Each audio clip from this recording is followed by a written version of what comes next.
This is Wellcome Manuscript 632, a birth girdle from about 1500.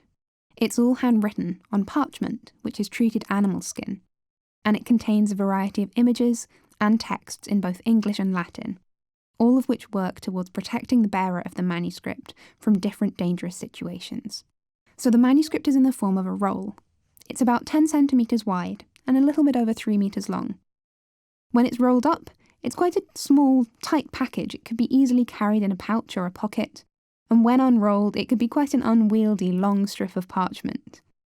The reason that we call it a girdle is because one of the ways that it could have been used was to have it wrapped around you in order to protect you physically, like a belt, which is what girdle means. We call it a birth girdle because one of the situations that it could have been used was to protect someone while they were pregnant or in labour. But there were a lot of different contexts that this birth girdle could have been used in. The top of the manuscript is all jagged. It's not a nice smooth line. This means that some of the text is missing from the top of it.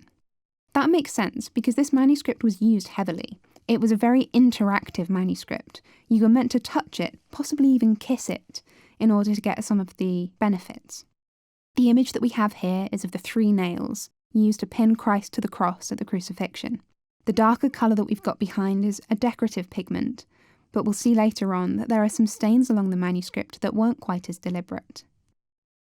You can see here some splotches at the bottom half that look a lot less deliberate.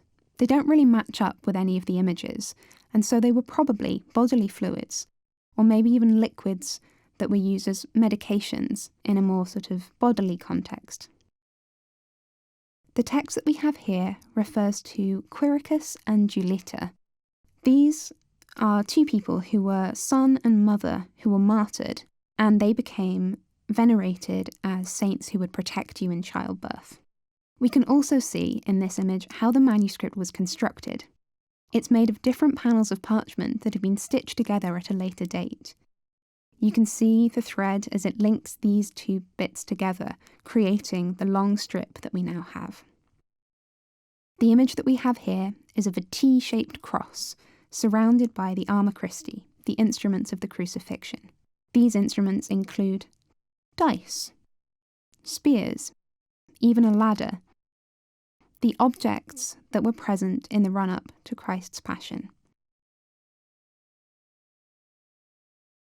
Notice that the image here is worn in places. This would be because when people read it, they would have touched the images, and that would have helped them gain the protection that they sought from this manuscript. Here we can see the 5 wounds of Christ, the hands and feet that look human, and this stylized diamond shape in the middle with drops of blood falling from the bottom. This represents the side wound, and the letters IHS in the middle stand for Jesus. The red text that we can see now is an English prayer towards the number of the drops of blood. There's a lot of interest in medieval devotional culture about measurement and counting, and this would evoke quite a meditative state of mind as you would go through in a sort of repetitive process. Medieval devotion was also quite a visceral experience. They didn't shy away from gore. You can see here a depiction of wounds on the hands. And then feet.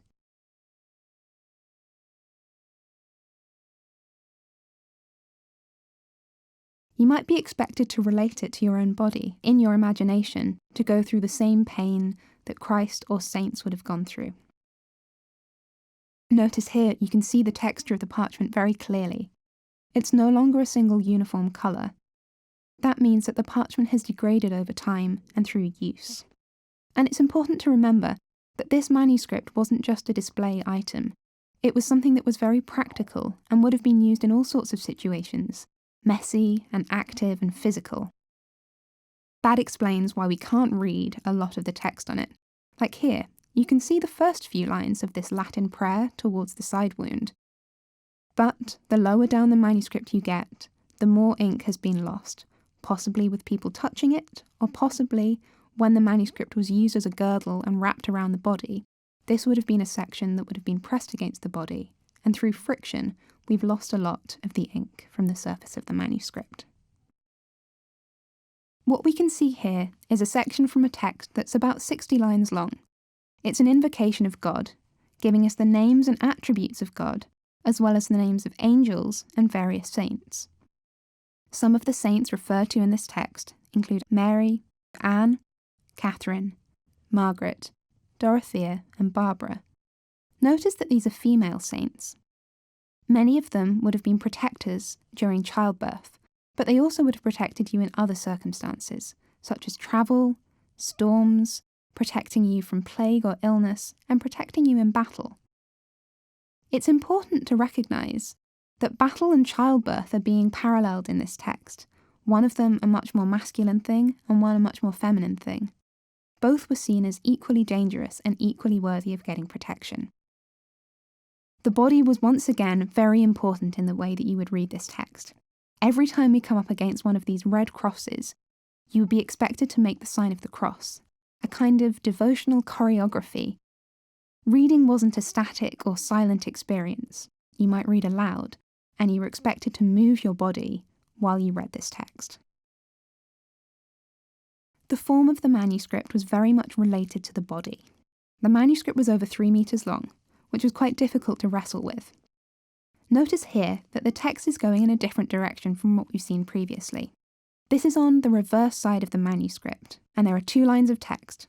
You would have to unroll the whole manuscript and move along from one end to the other in order to read this, unlike on the other side, where you could open up just a section at a time. You might also roll up the manuscript and keep it on you, and that will be another way of accessing its protection. The text that we can see here reads, "Whoso beareth this measure upon them with true faith and good devotion will receive various benefits. Protection from these dangerous situations that we've discussed before. Plague, illness, childbirth, battle, travel, stormy weather." You can see as well pigmentation on this part of the manuscript, like we saw on the 3 nails earlier. The pigmentation is spread over where the text is, but there are also some splotches at the edge of the manuscript that were more accidental stains. Remember that this was a very practical manuscript. The reason that it is so worn is because it was used, and it's amazing that it has even survived at all to this day.